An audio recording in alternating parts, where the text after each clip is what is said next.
Your thoughts aren't always yours. Edgar Cayce, the sleeping prophet whose readings diagnosed illnesses and peered into past lives while in deep trance, revealed something that shatters our assumption about the privacy of our own minds. We're constantly broadcasting and receiving thoughts from invisible dimensions, absorbing mental patterns from people we've never met, and mistaking borrowed consciousness for our own inner voice. In his readings, Cayce explained that every thought you think creates a living vibration that ripples through the mental atmosphere of Earth, and simultaneously, you're picking up thought forms created by millions of others, often without any awareness it's happening. This isn't metaphor or mystical poetry. Cayce described the mechanics of how thoughts travel, attach, and influence with the precision of someone observing a physical law. What does this mean for the voice in your head right now, the one you trust as unmistakably you? What if your anxieties, desires, and even beliefs aren't organically yours, but mental broadcasts you've unconsciously tuned into? Drop a comment sharing one persistent thought pattern you've always wondered about. Could it have an external source you never considered? There's a deception most of us live with every single day, and we're so accustomed to it that we defend it as reality. We believe the thoughts streaming through our consciousness are private, original, uniquely ours. We treat our mental space like a sealed room where only our own voice echoes. But Edgar Cayce's readings expose this as one of humanity's most fundamental illusions. In his trance states, Cayce could perceive the invisible architecture of consciousness itself, and what he saw was nothing like the isolated minds we imagine ourselves to possess. He described a mental atmosphere surrounding Earth, a living field of thought energy where every human mind exists not as a separate island, but as a receiver and transmitter, constantly exchanging mental currents with this vast ocean of consciousness. You're not thinking in isolation, you're thinking in a cosmic broadcast system, and most people have no idea which signals are theirs and which they're picking up from the airwaves. Cayce revealed that thoughts are things. Not metaphorical things, not poetic things, but actual energetic constructs with measurable force and persistence. When you generate a thought, particularly one charged with emotion or repetition, you create what he called a thought form, an energetic pattern that doesn't disappear when you stop thinking it. It continues to exist in the mental atmosphere, vibrating at its own frequency, capable of influencing any mind tuned to that same wavelength. Every fear you've ever entertained, every desire you've obsessed over, every judgment you've passed, these don't evaporate into nothing. They become part of the mental environment, floating in the collective consciousness, waiting to be absorbed by someone else whose mental state resonates with that frequency. This is where it gets unsettling. Cayce explained that most people are completely unconscious receivers. Your mind, when undisciplined and unfocused, acts like a radio stuck on scan mode, automatically latching onto whatever signal comes through strongest. If you're in a state of fear, you become a magnet for every fearful thought form circulating in the mental atmosphere. If you're dwelling in anger, you're tuning into a frequency crowded with rage from millions of sources. You think you're just having a bad day, processing your own emotions, but Cayce's readings suggest you might be absorbing the unprocessed mental debris of countless others, experiencing their fear and rage as if it were your own. Consider the thoughts that plague you most persistently, the anxiety that spirals without clear origin, the sudden waves of inadequacy that don't match your actual circumstances, the intrusive thoughts that feel foreign to your nature. What if these aren't emerging from your own psychology, but are thought forms you've unknowingly picked up from the collective mental atmosphere? Cayce described how souls who've recently passed, still attached to earthly consciousness, continue broadcasting their mental patterns. He spoke of how places, buildings, cities, battlefields can become saturated with dominant thought forms, so that simply being present in these locations tunes your consciousness to their stored mental patterns. You walk into a room and suddenly feel unexplained sadness. You visit a place and experience irrational anxiety. Cayce would say you're not imagining it. You're detecting the mental residue, the thought forms imprinted in that space. But the implications go deeper still. If you're absorbing thoughts from the mental atmosphere, where does your actual self begin? Cayce taught that the true you, the soul, the individualized portion of the divine, exists beyond the mental plane entirely. Your authentic self dwells in the spiritual realm, in what he called the Christ consciousness, that state of perfect attunement with God where thought is pure and uncorrupted by the chaotic frequencies of earthly mind.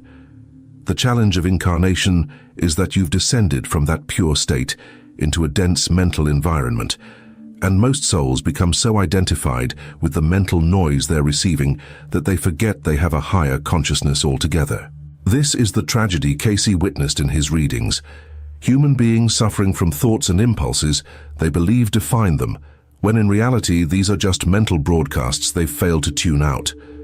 He described how entities, both embodied and disembodied, can influence susceptible minds. Not through dramatic possession, but through the simple mechanism of resonance. If your consciousness is vibrating at the frequency of addiction, you're not just dealing with your own addictive patterns, you're potentially receiving amplification from every other consciousness operating on that frequency, including discarnate entities who died with unresolved addictions and continue broadcasting those patterns from the afterlife. The question Cayce forces you to confront is this: which thoughts are actually yours? When you think, "I can't do this," whose voice is that really?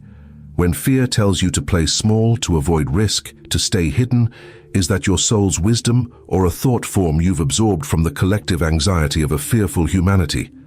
When desire screams that you need something external to be complete, is that your true longing or the amplified craving of millions of souls who've sought fulfillment in material things and broadcast their hunger into the mental atmosphere? Cayce's readings provide a framework for understanding why spiritual discipline isn't optional. It's survival. Meditation, prayer, conscious focus on the divine. These aren't just nice practices for people interested in spirituality. They're the essential tools for tuning your consciousness away from the chaotic frequencies of the collective mental atmosphere and toward the pure frequency of your higher self. When you meditate, you're not just relaxing your mind. You're actively changing your channel, deliberately tuning into the Christ consciousness that represents your true nature and turning down the volume on the mental broadcasts that distort your perception of reality. He emphasized that you can test this. Pay attention to what happens when you enter different mental states. When you're in genuine prayer, not rote recitation but sincere communion with the divine, notice how certain thoughts that normally torment you simply aren't present. That's not because prayer magically dissolves your psychology. It's because you've shifted frequency. You've tuned into a channel where those particular thought forms can't reach you. They're still broadcasting on their frequency, but you're no longer receiving them. This understanding transforms the entire endeavor of spiritual growth. You're not trying to fix a broken self or overcome inherent flaws in your nature. You're learning to discriminate between your true consciousness, your soul's voice, which is always aligned with love, creativity, and service, and the mental static you're picking up from the collective. Most of what you think is wrong with you isn't actually yours. It's borrowed consciousness, absorbed from an environment saturated with fear, separation, and material obsession. Cayce revealed that negative entities, what religious traditions call demons or dark forces, don't need to possess you in any dramatic sense. They simply need you to remain unconscious of this broadcast system. As long as you believe every thought in your head is authentically yours, you'll act on mental impulses that serve their agenda rather than your soul's purpose. You'll mistake their broadcasts for your own desires and slowly, imperceptibly orient your life around frequencies that lead you away from your divine nature. But there's another layer that makes this even more profound. Cayce taught that you're not just a passive receiver, you're also a broadcaster. Every thought you entertain, especially those you charge with emotion and repetition, becomes a thought form that you release into the mental atmosphere. This means you bear responsibility not just for your own consciousness, but for the mental environment you're creating for others. When you indulge in judgment, you're not just harming your own spiritual state, you're creating thought forms of judgment that others will absorb. When you cultivate compassion, you're broadcasting a frequency that can lift and heal minds you'll never meet in person. This is what Cayce meant when he said, "Thoughts are things." They're your spiritual children, sent out into the world to do their work whether you're aware of it or not. The question isn't whether you're influencing the collective mental atmosphere. You absolutely are, every single day. The question is, what kind of thought forms are you creating and releasing? Are you contributing to the fear and separation, or are you consciously generating patterns of love and unity that serve the spiritual evolution of all consciousness? Consider the practical implications. That moment of road rage where you curse another driver, you've just created a thought form of anger that doesn't disappear when you calm down. It continues vibrating in the mental atmosphere, potentially influencing the next person who's in a vulnerable state of frustration. The judgment you pass on someone's appearance, the contempt you feel for a political opponent, the fear you entertain about future catastrophes, all of this is mental pollution you're releasing into the collective environment. Cayce's readings make clear that you're accountable for this pollution, just as surely as you'd be accountable for dumping poison in a river others drink from. But this isn't meant to induce guilt, it's meant to awaken power. Once you understand that you're a broadcaster, you can become conscious about what you transmit. You can make meditation and prayer not just about receiving divine guidance, but about purifying your mental output. You can catch yourself before releasing thought forms of fear or hatred, consciously transforming them into patterns of peace and compassion before they leave your consciousness. This is practical magic, real alchemy, the transformation of mental lead into spiritual gold. Cayce described how advanced souls, those he called elder brothers or ascended masters, maintain conscious control over their thought broadcasts at all times. They're aware that their minds are instruments affecting the whole, so they discipline every mental pattern toward the highest frequency they can sustain. This isn't superhuman. It's what every soul is called to achieve. It's your destiny to gain such mastery over your consciousness that you become a deliberate force for good in the mental atmosphere, a lighthouse of high-frequency thought in an ocean of mental chaos. Here's what makes this urgent. Cayce revealed that Earth is entering a period of intensified mental activity. As humanity's consciousness evolves, the veil between minds is thinning. The mental atmosphere is becoming more active, more charged, more influential. This means that unconscious absorption of thought forms will become even more common, even more powerful. People who don't learn to discriminate between their true consciousness and borrowed mental patterns will find themselves increasingly at the mercy of collective mental states, mass fear, mass rage, mass delusion. But it also means that conscious broadcasters, those who've learned to align their thoughts with Christ consciousness, will have greater power to influence the collective for good. A single mind firmly anchored in divine consciousness can stabilize the mental atmosphere for thousands. This is why Cayce emphasized that the most important service you can render to humanity isn't external action, but internal purification. By cleaning up your own mental broadcasts, by consciously tuning into the highest frequencies available to you, you're literally changing the mental environment that everyone shares. So we come to the question that should keep you awake tonight. Are you conscious or unconscious in the mental realm? Are you a deliberate broadcaster of divine patterns or an unwitting relay station for whatever mental debris happens to blow through your awareness? Do you even know how to tell the difference between your soul's authentic voice and the countless voices you're picking up from the collective? Because until you learn this discernment, you're not living your own life. You're acting out mental scripts written by forces you can't perceive, authored by consciousness you've never met, broadcast from sources you never consciously chose to tune into. The spiritual work Cayce calls you to isn't about acquiring new knowledge or achieving special states. It's about waking up to what's already happening in your consciousness and taking responsibility for it. It's about becoming aware that every moment you're both receiving and broadcasting, both influenced and influential, both shaped by and shaping the collective mental field. Your thoughts matter, not just to you, but to the whole of consciousness. Your mental discipline, or lack of it, is affecting the spiritual evolution of souls you'll never know about. If you take only one thing from Cayce's revelation about the nature of thought, let it be this. Consciousness is a shared environment, not a private possession. You're swimming in an ocean of mental energy, and until you learn to navigate these waters consciously, you'll be tossed by currents you don't understand, pulled toward destinations you never chose. But once you wake up to how thought really works, Once you grasp that you're both receiver and broadcaster in a vast network of consciousness, you gain the power to tune into your divine frequency and stay there, becoming a source of light in the mental atmosphere rather than a victim of its darkness. What will you do with this knowledge? Will you continue operating on autopilot, absorbing whatever mental patterns happen to drift through your awareness? Or will you take up the responsibility Cayce says is yours, to become a conscious master of your mental realm, a disciplined broadcaster of divine consciousness, a soul who remembers its true nature and refuses to mistake borrowed thoughts for authentic self? Your answer to that question determines not just your own spiritual trajectory, but the quality of mental atmosphere you're creating for every other soul, struggling to find clarity in this dense, chaotic, beautiful mental ocean we all share. If this video has challenged your understanding of your own mind, hit that like button and subscribe for more revelations from Edgar Cayce's readings. Drop a comment sharing which persistent thought pattern you're now questioning.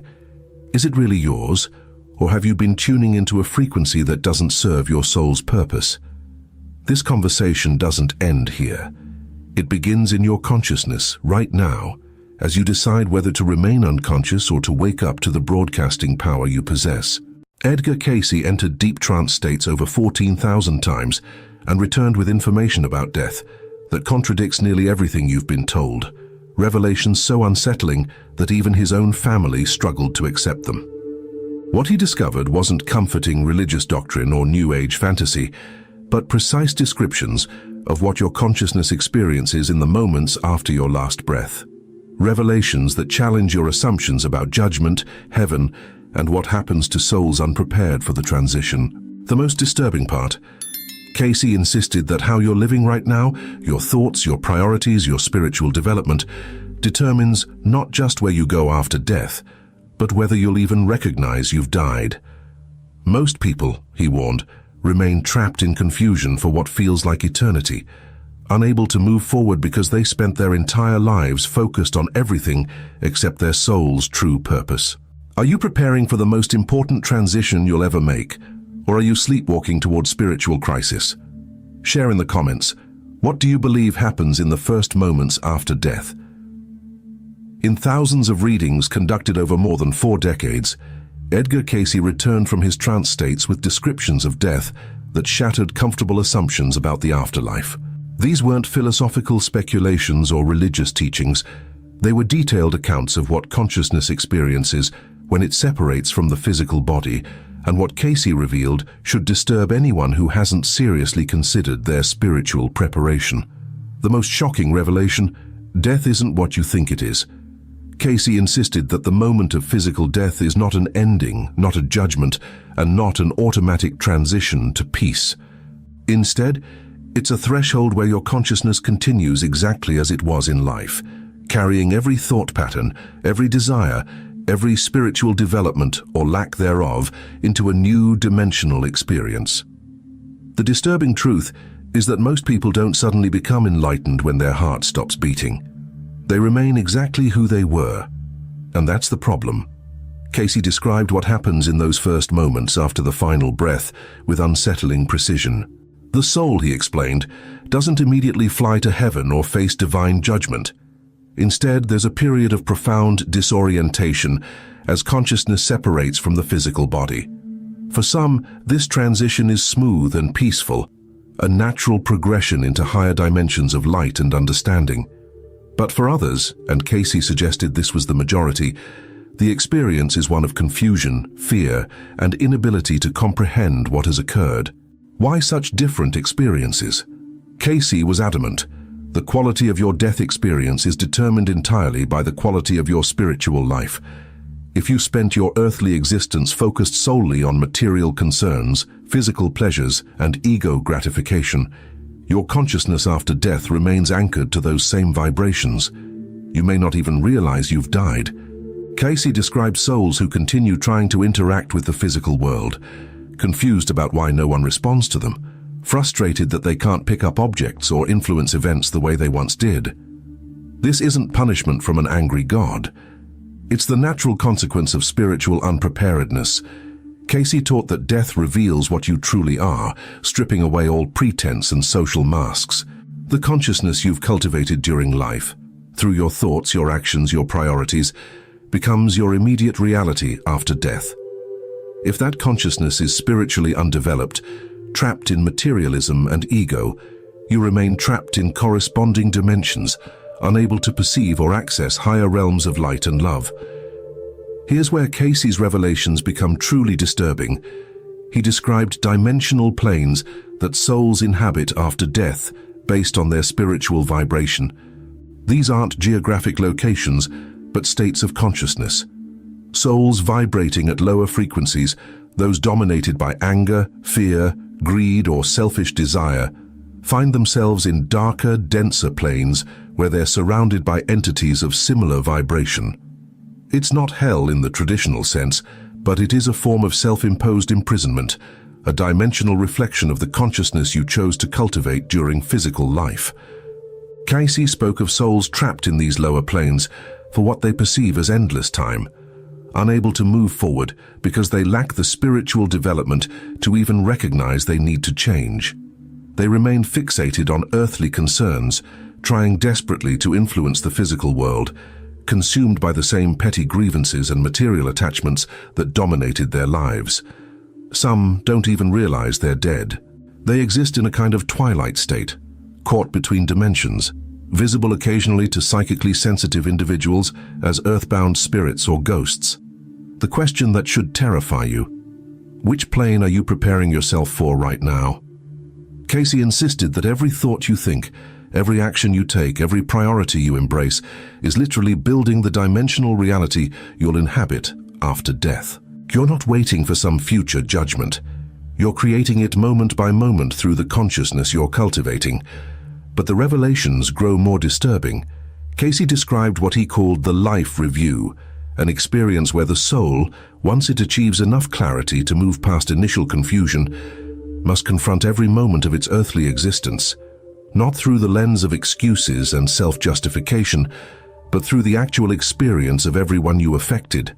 You don't just remember being cruel to someone, you experience their pain as if it were your own. You don't just recall your selfish acts, you feel the disappointment and hurt of everyone impacted by your choices. This life review, Cayce explained, is not imposed by external judgment, but is a natural function of expanded consciousness after death. When freed from the limitations of physical brain and ego, your awareness becomes capable of experiencing reality from multiple perspectives simultaneously.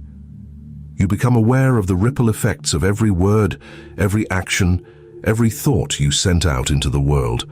For souls who lived selfishly, this experience is excruciating, not because of divine punishment, but because they finally perceive the truth of what they were and what they caused. Can you imagine experiencing every moment of pain you caused others as if it were happening to you? Every careless word that wounded, every act of selfishness that diminished another soul, every opportunity for kindness you ignored. Cayce's readings suggest this is precisely what awaits, and for unprepared souls this review can feel like an eternity of remorse and regret. Yet Cayce's message wasn't ultimately one of fear, but of urgent responsibility. He insisted that these disturbing revelations about death should motivate radical transformation in how you live right now. Because here's the liberating truth hidden within the darkness: you're not helpless. Every moment of your current life is an opportunity to raise your vibration, develop your soul, and prepare for a death experience of light rather than confusion. What does spiritual preparation actually mean according to Cayce? It's not about religious affiliation or intellectual belief. It's about the practical transformation of consciousness through daily choices. It means learning to think beyond ego and materialism. It means cultivating compassion not as abstract virtue, but as the actual vibration of your being. It means aligning your will with divine will, seeking to serve rather than to take, to love rather than to use. Cayce emphasized meditation as essential spiritual preparation, not as relaxation technique, but as daily practice of attuning your consciousness to higher dimensions while still in physical form. Through consistent meditation, you begin to experience directly that you are not your body, not your thoughts, not your ego. You touch the eternal consciousness that will continue after death, and in doing so, you prepare that consciousness for smooth transition. But meditation alone isn't enough. Cayce insisted that spiritual development requires practical application of spiritual principles in daily life. How do you treat people when no one's watching? What motivates your choices? Service or selfishness? Are you developing qualities that will translate to higher dimensional existence, or are you reinforcing patterns that will trap you in confusion and darkness? The most disturbing revelation of all might be this. Cayce suggested that many souls, after experiencing the difficulties of lower planes and the agony of life review, must eventually choose to reincarnate, to return to physical existence, for another opportunity to develop what they failed to develop before. Death isn't an escape from spiritual responsibility. It's a transition to clearer perception of exactly what you need to work on. And if you don't achieve sufficient spiritual growth in this lifetime, you're setting yourself up for a death experience of confusion, a dimensional existence of limitation, and an eventual return to try again. Are you living as if this matters? Cayce's readings suggest most people aren't. They're sleepwalking through existence, focused on career success, material accumulation, social status, and physical pleasures, while their souls remain undeveloped, unprepared for the transition that approaches with absolute certainty. They believe they have time, they assume death is distant, they think they can get serious about spiritual matters later. But Cayce warned that later may be too late, not for salvation in some religious sense, but for preparation that determines the quality of your death experience and your immediate dimensional destination afterward. Consider right now, if your physical life ended today, what would your consciousness carry into the next dimension? Would you transition smoothly into light and understanding, or would you find yourself confused, disoriented, unable to comprehend what occurred? Would you ascend to realms of love and divine communion, or would you be drawn to darker planes, matching your undeveloped spiritual vibration? Cayce's readings describe souls who, upon death, immediately recognize they're in the presence of divine light and love. These souls spent their earthly lives cultivating spiritual awareness. They meditated regularly. They served others genuinely. They worked daily to transform ego into humility, fear into faith, selfishness into love. For them, death is liberation, a joyful release into fuller expression of what they already became during physical life. The light doesn't surprise them because they learned to recognize it while still alive. The love doesn't overwhelm them because they practiced embodying it in every interaction. But Cayce's readings also describe the opposite experience. Souls so identified with physical existence, so trapped in material consciousness, so undeveloped spiritually, that they cannot perceive the light even though it surrounds them. They remain fixated on earthly concerns, confused about their state, unable to move forward. Some become what Cayce called earthbound entities, lingering near physical locations or people they were attached to, trying desperately to continue living vicariously through others. This is why Cayce emphasized that spiritual development isn't optional or leisurely pursuit. It's urgent preparation for inevitable transition. Every day you delay serious spiritual work is another day you remain unprepared for death. Every moment you prioritize material concerns over soul development is another moment you reinforce patterns that will limit your post-death experience. What Cayce described should shatter any complacency about spiritual matters. If he's right, and thousands of readings over decades showed remarkable consistency, then how you're living right now is literally determining your death experience and immediate afterlife reality. You're not preparing for some distant judgment day. You're building moment by moment the consciousness you'll carry beyond physical death. So here's the question. Cayce's revelations force you to confront. Are you ready to die? Not in some distant future, but today. If your consciousness separated from your body right now, would you transition smoothly into light, or would you be lost in confusion? Would you recognize the divine presence immediately, or would you remain trapped in ego and material attachment? Would you ascend to higher dimensions, or would you be pulled to darker realms matching your current vibration? These aren't comfortable questions, and Cayce never intended them to be. He believed that comfortable religion and pleasant spiritual platitudes do souls a disservice by failing to convey the urgency of spiritual preparation. His disturbing revelations about death were meant to shock people awake, to interrupt the sleepwalking, to communicate that this matters more than anything else you could possibly focus on. The ultimate revelation, perhaps more disturbing than any specific description of post-death dimensions, is that you bear complete responsibility for your death experience. God isn't judging you. Life isn't happening to you.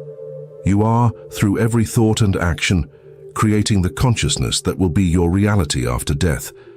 If that consciousness is unprepared, confused, ego-trapped, and spiritually undeveloped, you'll experience exactly that in the next dimension. If it's developed, aware, loving, and aligned with divine will, you'll experience liberation and light. Cayce's message ultimately was one of empowerment, disguised as warning. Yes, the revelations are disturbing. Yes, they should create discomfort about how you're living. But that discomfort is purposeful. It's the catalyst for transformation. Because every moment of your current existence offers opportunity for spiritual development that will translate directly to your death experience and beyond. The question isn't whether you'll die. That's certain. The question is what consciousness you'll have cultivated when that moment arrives. Will you be ready for the transition, or will you be lost in the confusion Cayce described? Will you recognize the light, or will you remain trapped in darkness of your own making? Make no mistake, these revelations should disturb you. They should interrupt your comfortable assumptions. They should force uncomfortable examination of how you're actually living versus how you know you should be living. Because according to Cayce, the most disturbing thing about death isn't what happens. It's what you failed to prepare for while you had the chance. If this message resonates, if it's creating the discomfort that precedes transformation, hit that like button and subscribe. Not for my sake, but as a small commitment to your own spiritual journey, and share in the comments. After hearing these revelations, what's one specific change you're committed to making in how you live?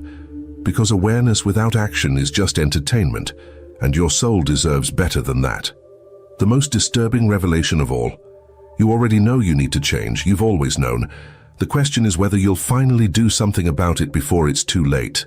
The moment Jesus Christ took his first breath in Bethlehem, something unprecedented happened across every dimension of existence that Edgar Cayce would later describe in his trance readings. The very fabric separating physical and spiritual realms tore open, creating a permanent gateway that had never existed before. What most believers don't realize is that Christ's birth wasn't just a historical event on earth. According to Cayce's psychic visions, it simultaneously transformed the afterlife, altered the laws governing reincarnation, and fundamentally changed how human souls could access divine consciousness. This wasn't merely the arrival of a teacher or prophet.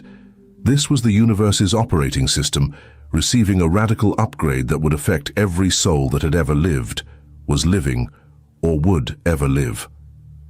The spiritual mechanics of existence itself shifted that night, and the implications for your soul's journey are far more profound than any Christmas sermon has ever told you. What does this cosmic transformation mean for your life right now? And how does it change everything you thought you knew about your relationship with God? Share your perspective on how Christ's birth transformed spiritual reality in the comments below. In the decades Edgar Cayce spent in trance states delivering psychic readings, he returned again and again to one moment in cosmic history that changed everything: the night Christ was born. But what he revealed about that night goes far beyond the nativity story you know. Cayce described the birth of Jesus as a rupture point in the structure of spiritual dimensions, a moment when the barriers between heaven and earth became permeable in ways they had never been before. The shepherd seeing angels wasn't poetic metaphor.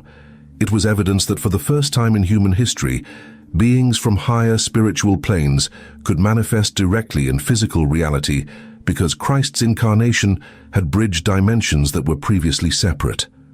According to Cayce's readings, before Christ's birth, human souls faced a rigid spiritual hierarchy. When people died, they entered what Cayce called the borderland, a dimension where souls waited, unable to fully access the highest levels of divine consciousness. The Akashic records that Cayce accessed showed him that countless souls throughout history had reached a certain spiritual ceiling and could go no further. They had evolved through multiple incarnations, accumulated karmic wisdom, purified their intentions, but there remained an impassable barrier between human consciousness and complete union with the divine. The Christ event, as Cayce termed it, shattered that barrier forever. Think about what this means. Every soul that had ever lived, from the earliest humans to the prophets of ancient times, existed in a universe where full spiritual liberation was theoretically possible, but practically unreachable.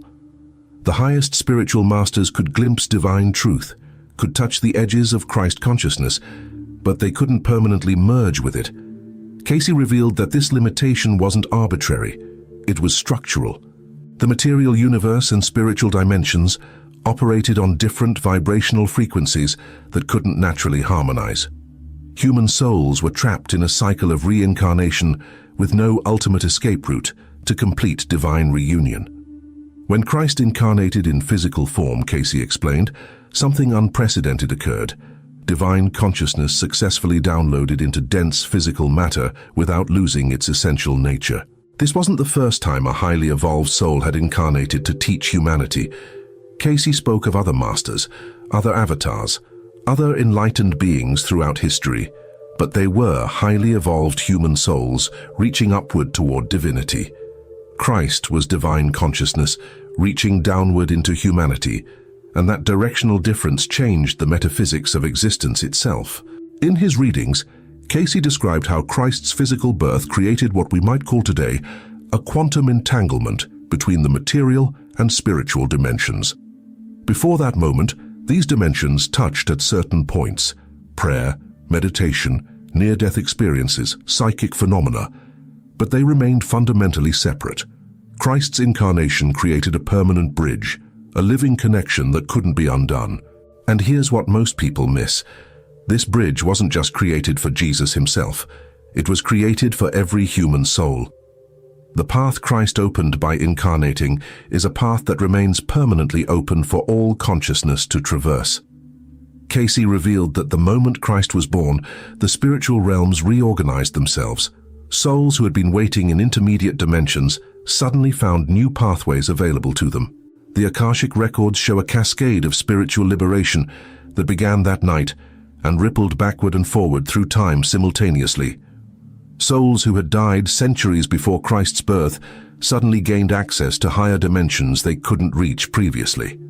Future souls, including you, inherited a spiritual universe with fundamentally different rules and possibilities. But let's get specific about what actually changed, because this isn't abstract theology. This affects your life right now. Before Christ, according to Cayce, spiritual evolution was primarily individual. You lived, you learned, you died, you reviewed your life in the borderlands, you reincarnated to work on specific karmic lessons. This cycle continued until you reached the highest level human consciousness could achieve on its own, and then you plateaued. You could become incredibly wise, incredibly loving, incredibly conscious, but you couldn't transcend the human condition entirely. You were a wave that could never become the ocean.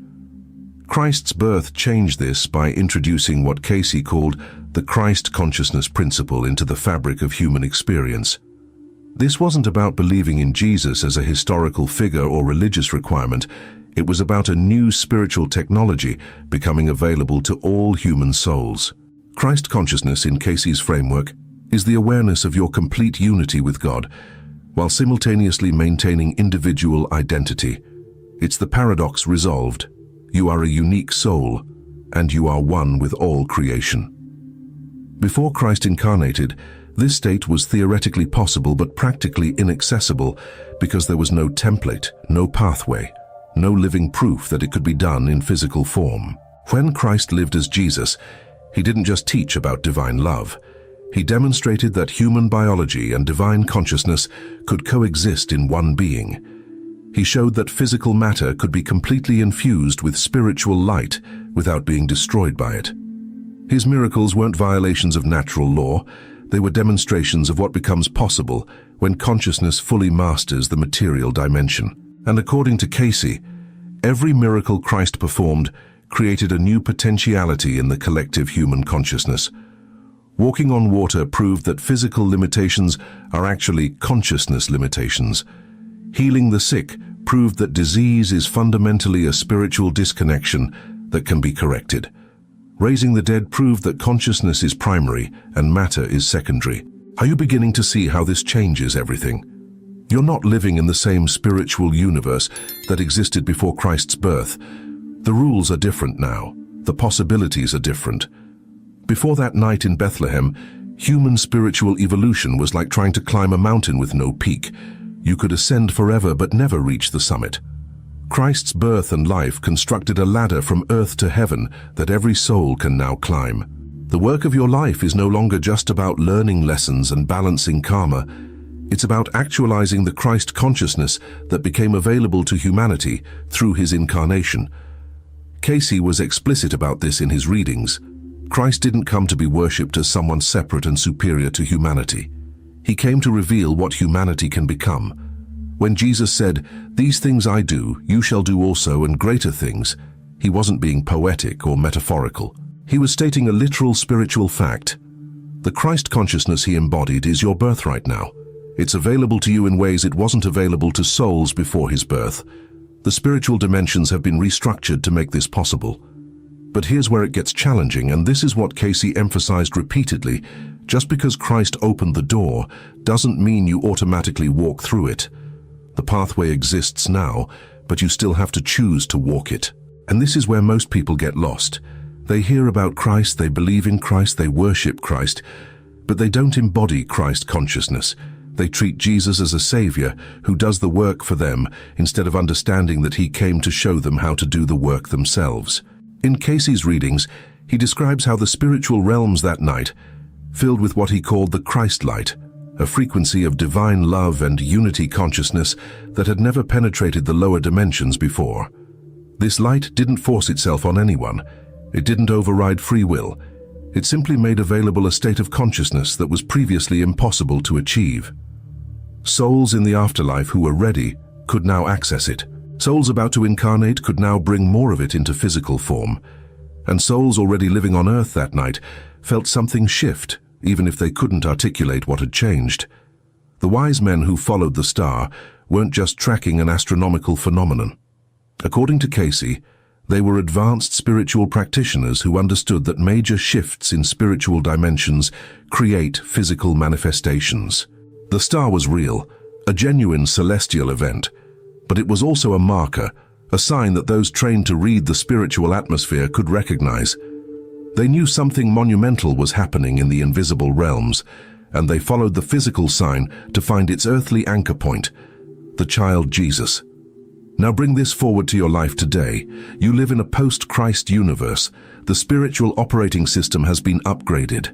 The barriers that prevented ancient souls from achieving full liberation no longer exist. Christ consciousness is woven into the fabric of reality now, available to any soul willing to do the inner work to access it.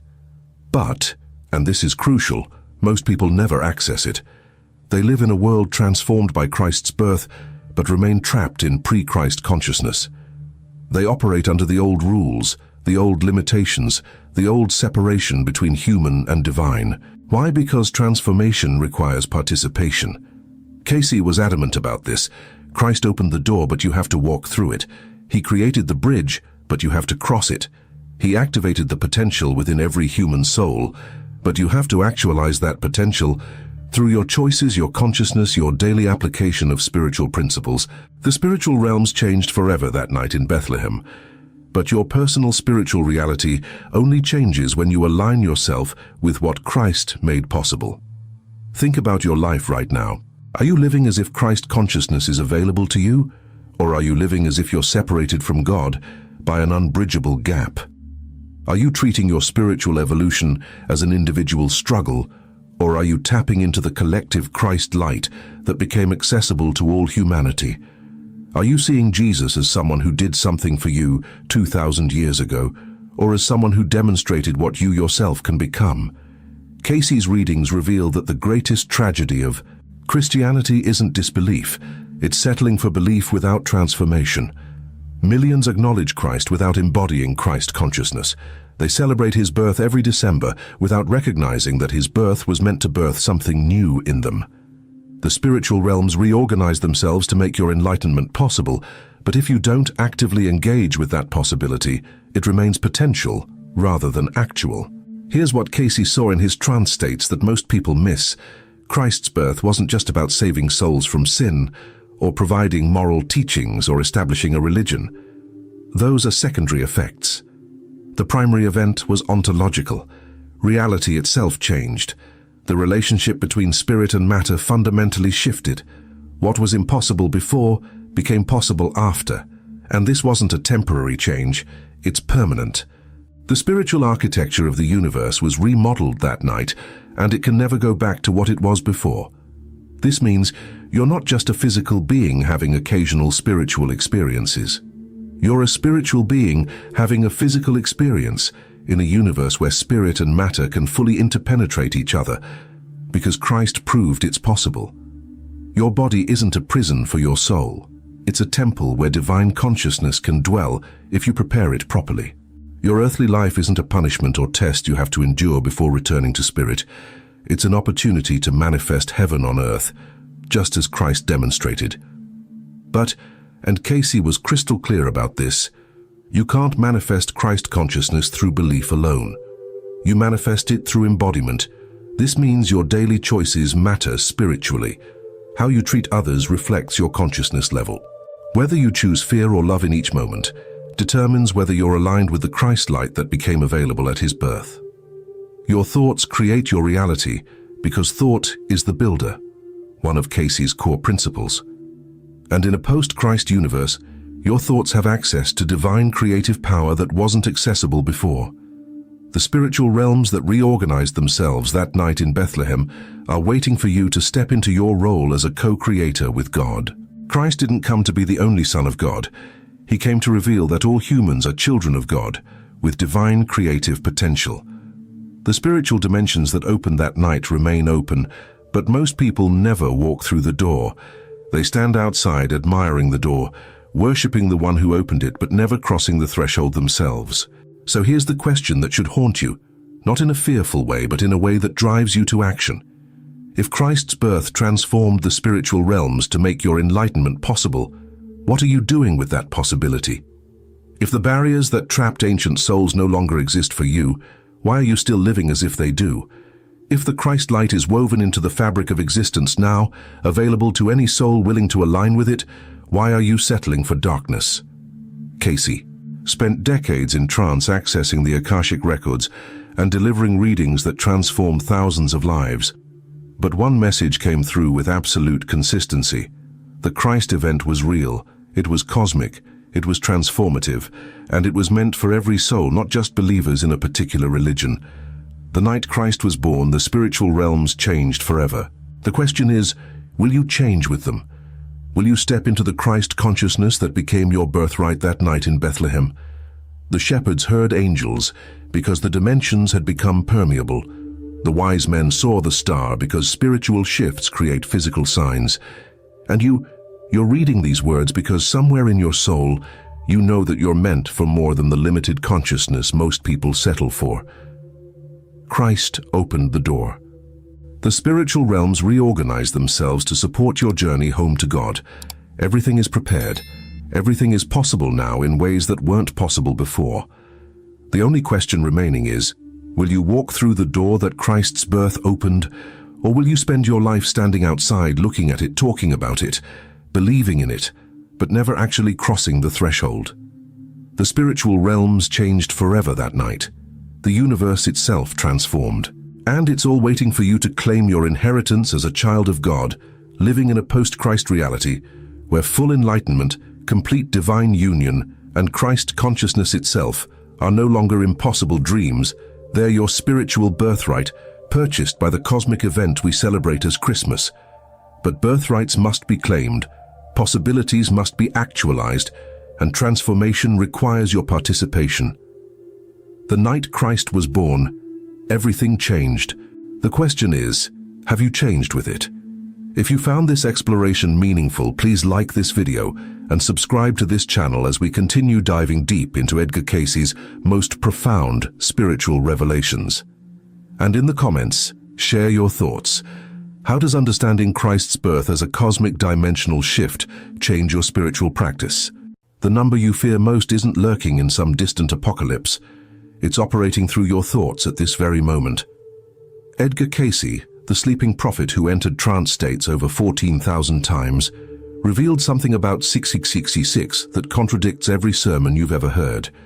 This isn't the mark of an external beast, but the mathematical representation of your own spiritual imbalance. While religious leaders have spent centuries pointing at external enemies, Cayce's readings exposed 666 as the precise vibrational frequency of a mind trapped in materialistic consciousness, completely disconnected from divine awareness. Right now, as you scroll through your day obsessing over money, status, and physical gratification, you're embodying the very number you've been taught to fear. What if the real mark of the beast isn't something that will be forced upon humanity in the future, but something the majority of souls are already wearing in their thought patterns today? Drop a comment sharing the moment you realized your priorities had drifted from spiritual to purely material. There's a reason churches want you terrified of 66666 appearing on microchips, barcodes, or government systems. Because if you understood what Edgar Cayce actually revealed about this number in his psychic readings, you'd stop looking outward for the enemy and start examining the battlefield inside your own consciousness. And that kind of self-examination? That's dangerous to any institution that profits from your fear. In his readings, Cayce was asked directly about the Book of Revelation, about the mark of the beast, about 666. What came through him while in deep trance wasn't a prophecy about computer chips or one-world currencies. It wasn't about political systems or charismatic dictators. It was far more personal, far more immediate, and frankly, far more terrifying than any external threat could ever be. Cayce explained that 666 represents the number of man, but not man as God intended. It's the number of man who has forgotten his divine origin, man operating purely in the material realm, man whose entire consciousness is focused on the physical, the carnal, the temporary. It's the vibrational frequency of a soul that has completely severed itself from spiritual awareness. Let me break down what Cayce actually said, because this will challenge everything you think you know about evil, about prophecy, about yourself. According to the readings, numbers carry vibrational meanings. This isn't numerology in the fortune-telling sense. It's about understanding that everything in creation has a frequency, a resonance, a spiritual signature. 7 represents spiritual completeness, divine perfection, the fully awakened soul aligned with God's consciousness. It's the number of the spiritual human being functioning as they were designed to function, connected to Source, expressing divine will, operating from Christ consciousness. But 6 represents man without God, incompleteness. Humanity operating solely through the 5 physical senses, plus the intellect, but with the 7th sense, spiritual intuition, divine connection, soul awareness, completely shut down. It's a human being functioning below their spiritual capacity, living as if they were merely advanced animals, rather than divine beings having a temporary physical experience. Now triple that. 666. It's not just incompleteness, it's incompleteness on every level of your being, physical, mental, and spiritual.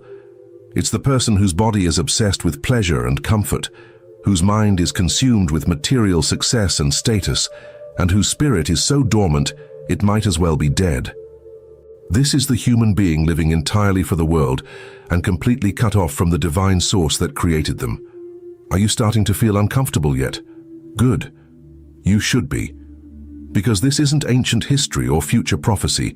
This is diagnosis of the present moment. Cayce revealed that the mark of the beast isn't something that will be tattooed on your forehead or implanted in your hand in some dystopian future. The forehead represents your thoughts, your conscious mind, your decision-making, your priorities, what occupies your mental space from the moment you wake until you fall asleep. The hand represents your actions, what you actually do with your life, where you invest your energy, what you work to achieve, how you spend your days. The mark is already on most of humanity. It's been there for generations. It's the mark of living with God nowhere in your thoughts and spiritual development, nowhere in your actions. It's waking up every morning with your first thought being about checking your phone, scrolling through social media, comparing yourself to others, obsessing over your appearance in the mirror, worrying about money, planning how to advance your career or increase your status, thinking about what pleasures you can pursue or what discomforts you can avoid.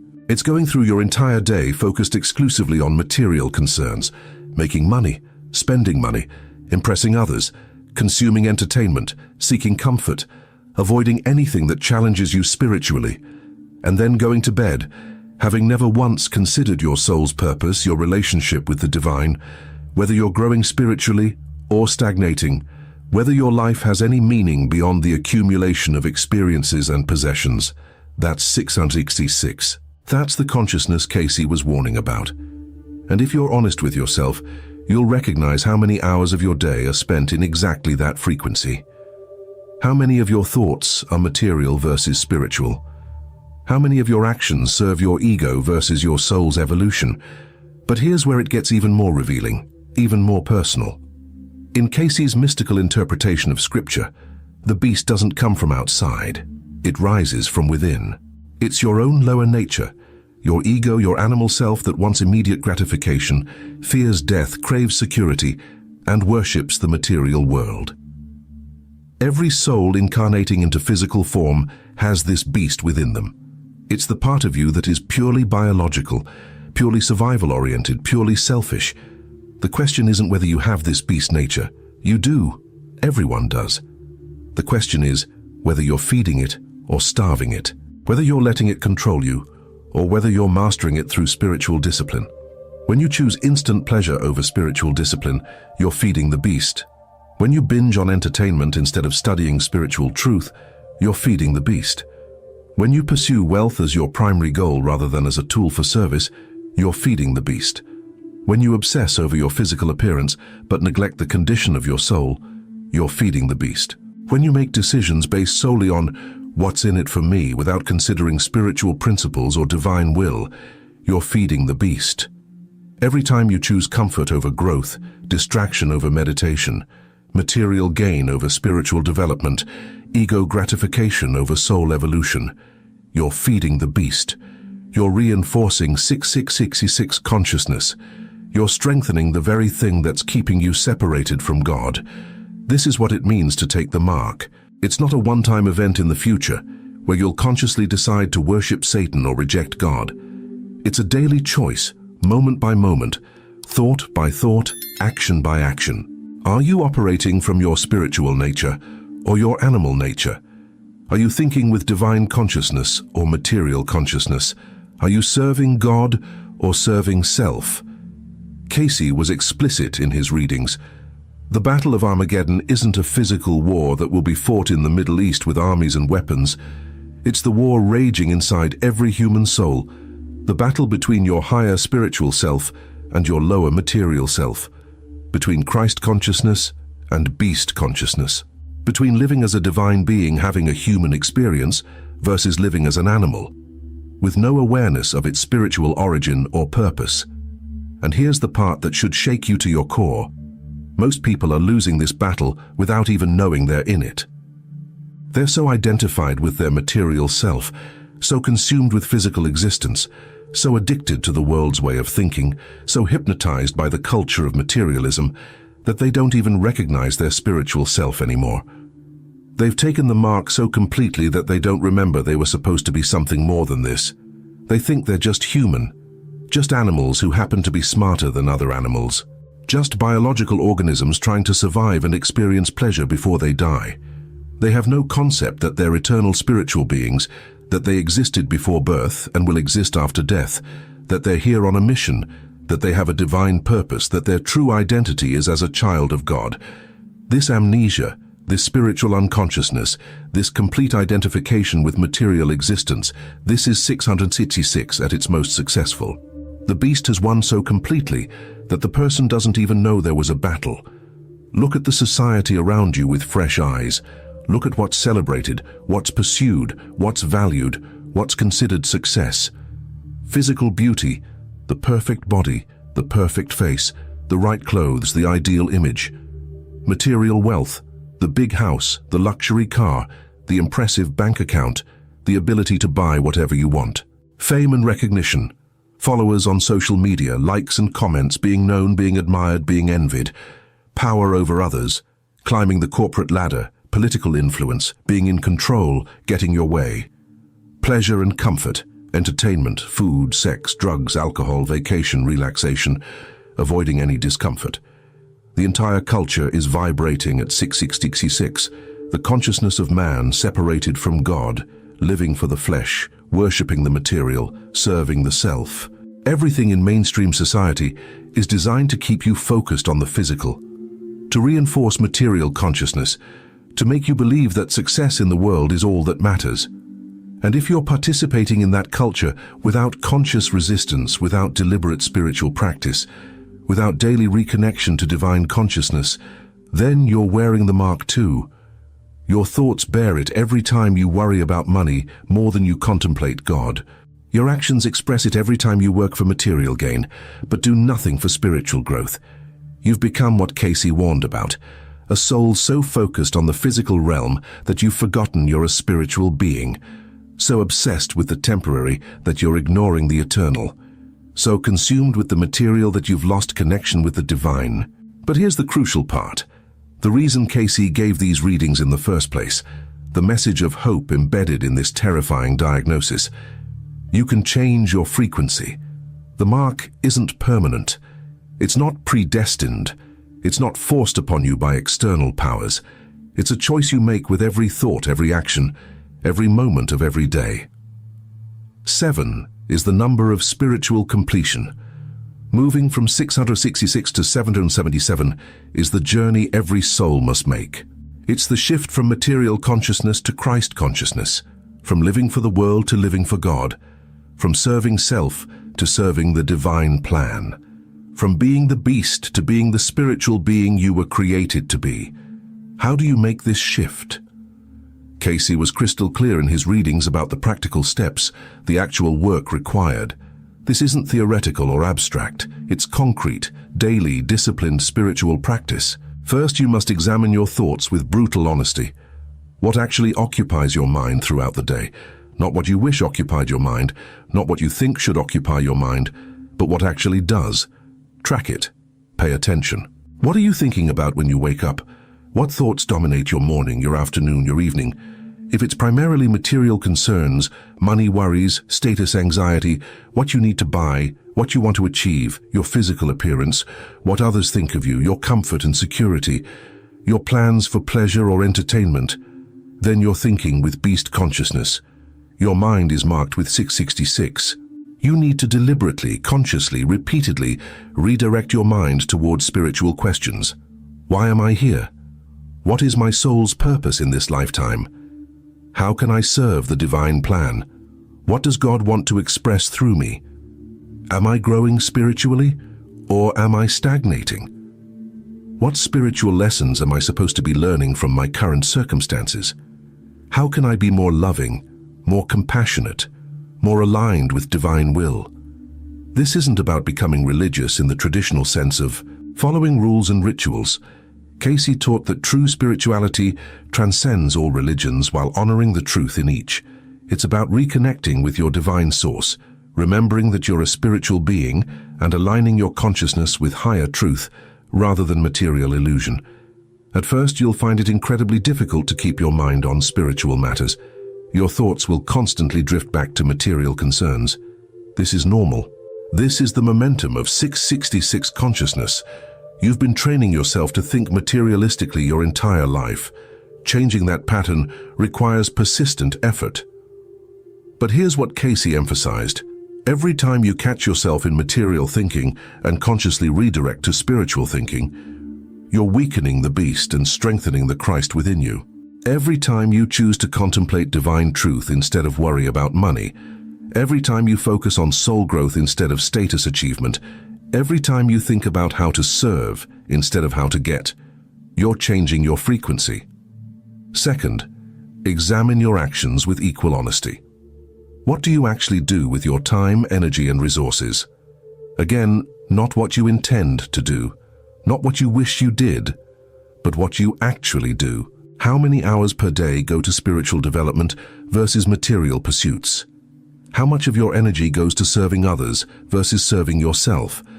How much of your money goes to spiritual causes versus personal consumption? If your life is primarily focused on accumulating wealth, pursuing pleasure, building your ego, advancing your career, impressing others, maintaining your comfort, and serving your own desires, then you're acting out beast consciousness. Your hands are marked with 6666. The shift requires redirecting your actions towards spiritual service and development.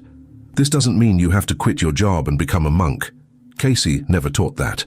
But it does mean that your job should be seen as an opportunity to serve, not just a way to make money. Your relationships should be opportunities for soul growth, not just sources of pleasure or security. Your resources should be used partly for spiritual purposes, not just material consumption. What does this look like practically?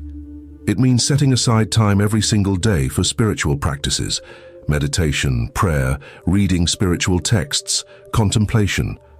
Not when you feel like it, not when it's convenient, but as a non-negotiable part of your daily routine, as important as eating or sleeping. It means looking for opportunities to serve others without expectation of return. Not because it makes you feel good, though it will, but because service is how you express your spiritual nature. The beast asks, "What's in it for me?" Christ consciousness asks, "How can I help?" It means making choices based on spiritual principles even when it costs you materially. Telling the truth even when lying would be profitable. Treating others with kindness even when they can't do anything for you. Giving even when you could keep. Forgiving even when you have the right to hold a grudge. Living with integrity even when no one's watching. It means using your talents and abilities in service to the divine plan, not just in service to your own ambitions. Cayce taught that every soul has gifts meant to be used for the benefit of all. When you hoard those gifts for personal gain, you're operating in 66666 consciousness. When you offer them in service, you're expressing 777 consciousness. Third, and this is critical, you must practice daily spiritual disciplines consistently and persistently. Cayce was emphatic about this in his readings: meditation, prayer, study of spiritual texts, acts of service, self-examination. These aren't optional extras for people who are into that sort of thing. They're the essential tools for shifting your consciousness from 6666 to 727. They're how you starve the beast and feed the Christ within you. Without daily spiritual practice, you will default to material consciousness. It's the path of least resistance in this world. The culture constantly pushes you toward materialism. The media bombards you with messages that your worth comes from your appearance, your possessions, your status. The economy is designed to turn you into a consumer. The education system trains you to compete and achieve, but rarely mentions soul development or divine purpose. Everything in modern society is engineered to keep you focused on the material, to reinforce 666 consciousness, to convince you that physical reality is all there is, and material success is the only goal worth pursuing. You're swimming upstream when you try to maintain spiritual consciousness in this world. You have to fight against this current every single day. You have to make the conscious choice, again and again, to remember that you're a spiritual being, to prioritize your soul's development over your ego's gratification, to serve the divine rather than serve yourself. Cayce recommended starting each day with meditation and prayer before engaging with the world, beginning your day by reconnecting with your spiritual source, remembering your divine identity, aligning yourself with God's will. This sets your frequency for the day. This is how you choose 777 instead of defaulting to 666. He recommended ending each day with self-examination, reviewing your thoughts and actions. Where did you operate from material consciousness? Where did you express spiritual consciousness? What do you need to change tomorrow? This daily accountability keeps you honest and conscious of your spiritual progress or regression. He recommended regular study of spiritual truth, not just reading but deep contemplation, taking a single spiritual principle and meditating on it, applying it to your life, integrating it into your consciousness, slowly transforming your understanding from material to spiritual, from beast consciousness to Christ consciousness.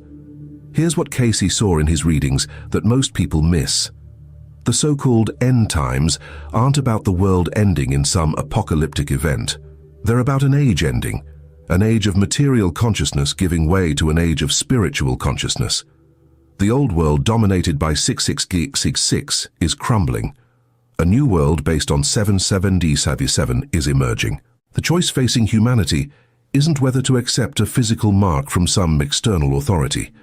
The choice is whether to continue operating at 666 consciousness or elevate to 777 consciousness, whether to remain spiritually asleep or wake up to your divine nature, whether to keep serving the beast or start serving the Christ. And this choice, according to Cayce, will separate people into two groups, not good people and bad people in the conventional moral sense, not Christians and non-Christians, not believers and unbelievers, but those who are spiritually awake and those who are spiritually asleep, those who remember their divine origin, and those who are completely identified with material existence, those who are consciously working on their spiritual development, and those who have no idea they even have a spiritual dimension to develop. The separation isn't geographical or political or religious, it's consciousness-based, it's frequency-based. Some people will continue vibrating at 6666, focused on material concerns, identified with their physical existence, living for the world. Others will shift to 7B37, focused on spiritual growth, identified with their divine nature, living for God. The question that should be burning in your mind right now, the question that should be disturbing your comfortable illusions, is, which group are you in? If someone examined your thoughts, your actions, your priorities, your daily routine, your life goals, the way you actually spend your time and energy, would they see someone operating from spiritual consciousness or material consciousness? Would they see 777 or 666? And please don't lie to yourself about this. Don't let your ego comfort you with rationalizations. Don't say, well, I'm a good person or I believe in God, and think that's enough. Cayce's readings make it devastatingly clear. Belief without spiritual practice is worthless. It's the faith without works that James spoke of. It's dead. Being a good person by society's standards while ignoring your soul's development is still 666 consciousness. You can be moral, kind, successful, respected, admired, generous by worldly standards, while still being completely spiritually asleep. You can believe in God intellectually while living as if God doesn't exist practically. The mark isn't about being good or bad. It's about being awake or asleep to your spiritual nature. It's about whether you're consciously working on your soul's evolution every single day, or whether you're just drifting through life focused on material concerns, assuming spiritual development will somehow happen automatically or can be dealt with later. There is no later, this is it. This moment right now is your opportunity to choose. Every moment is. Right now, as you're absorbing these words, you have a choice. You can close this video and go back to your regular programming, back to scrolling social media, worrying about money, planning your next purchase or pleasure, thinking about how to advance your status, mentally rehearsing conversations that make you look good, obsessing over your appearance, consuming entertainment, living entirely in material consciousness. And if you do, you're choosing the mark. You're choosing 666. You're choosing to remain spiritually asleep. Or you can let this be a wake-up call. You can recognize that you've been operating at the wrong frequency. You can admit that most of your thoughts and actions have been focused on the material rather than the spiritual. You can acknowledge that you've been feeding the beast instead of the Christ within you. And you can decide right now to start making different choices. Not tomorrow. Not next week when things calm down. Not next year when you have more time. Right now. Today. This moment. Start immediately. Before you do anything else, before you check your phone again, before you move on to the next video or task, take 10 minutes to sit in silence and reconnect with the spiritual dimension of your being. Close your eyes. Take deep breaths. Let the material world fade. Turn your attention inward to that divine spark within you that's been ignored for so long. Ask yourself these questions in the silence. What is my soul's purpose? Why did I incarnate at this particular time in history? What did I come here to learn? What did I come here to give? Am I living in alignment with divine will or just pursuing my own material desires? Am I growing spiritually or am I stagnating? What needs to change? Don't rush past these questions. Sit with them. Let them penetrate. Let them disturb you if necessary. Spiritual growth requires discomfort. The beast within you will resist these questions because they threaten its dominance. Your ego will try to distract you, to pull you back to material concerns. Persist anyway. If you found this video valuable, if you recognize truth in what's being shared, if you believe this message needs to reach others who are still asleep, hit that like button and subscribe to this channel. We're building a community of spiritually awakening souls who are ready to move from 66 to 777 consciousness. This isn't about growing a channel, it's about creating a network of support for people who are serious about spiritual transformation. Now, examine every area of your life through this new lens of 666 versus 77. Your career. Are you doing it primarily to serve your ego and accumulate wealth? Or are you using your gifts to serve humanity and fulfill your soul's purpose? Be honest. You can serve both to some degree, but which is primary? Your relationships, are they based mainly on what you can get from others, or on how you can give and grow spiritually through connection? Do you choose friends and partners who reinforce your material focus, or who challenge you to grow spiritually? Your daily routine, does it include consistent spiritual practice, or is it entirely focused on material maintenance and pleasure-seeking? How much time do you spend in meditation versus entertainment, in prayer versus social media, in spiritual study versus mindless consumption? Your goals, are they about status, security, comfort and accumulation, or about soul development, service and spiritual mastery? What are you actually working toward in your life? What gets you out of bed in the morning? What would you be devastated to lose? Your consumption patterns. What are you feeding your mind? What content are you consuming? Is it raising your consciousness or lowering it? Is it spiritual or material? Is it helping you remember your divine nature or helping you forget it? Your financial choices. Where does your money actually go? Not where you think it should go, but where it actually goes. How much to spiritual development versus personal consumption? How much to service versus accumulation? Your bank statement reveals your true priorities more honestly than your words ever could. This is the examination Cayce was calling for. This is the wake-up call that 666 represents. Not a mark that will be forced on you by some external authority in the future, but a mark you're already wearing right now unless you consciously choose to remove it through spiritual awakening and daily practice. The beast isn't coming. The beast is already here. It's been here all along. It's the materialistic, spiritually dead consciousness that dominates modern society and probably dominates your own mind most of the time. The question isn't whether you'll face the beast someday. You're facing it every moment. The question is whether you're going to continue feeding it or whether you're going to starve it by shifting to spiritual consciousness. Every thought is a choice, material or spiritual, beast or Christ, 6666 or 777.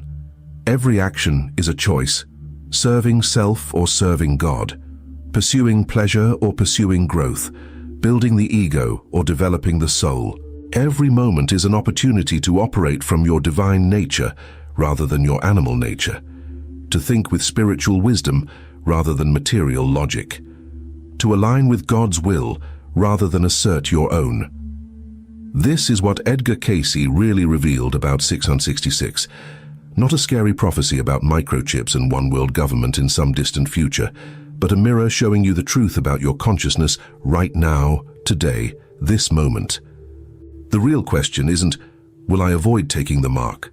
The real question is, am I already wearing it, and am I willing to do the difficult, daily spiritual work required to remove it? Your soul already knows the answer. Deep within you, beneath all the ego defenses and comfortable rationalizations, your divine self knows exactly what frequency you've been operating on. The only question is whether you're brave enough to face that truth honestly and disciplined enough to do something about it. The time for spiritual sleepwalking is over. The age of unconscious living is ending. The choice is here now in this moment and every moment.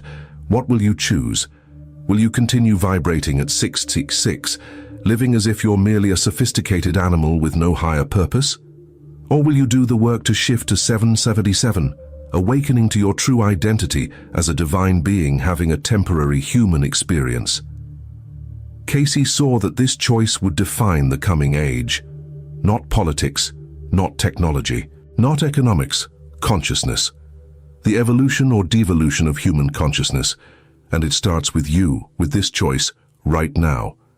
Don't wait. Don't delay. Don't tell yourself you'll start tomorrow. The beast feeds on procrastination. Start today. Start now. Take the first step toward removing the mark and remembering who you really are.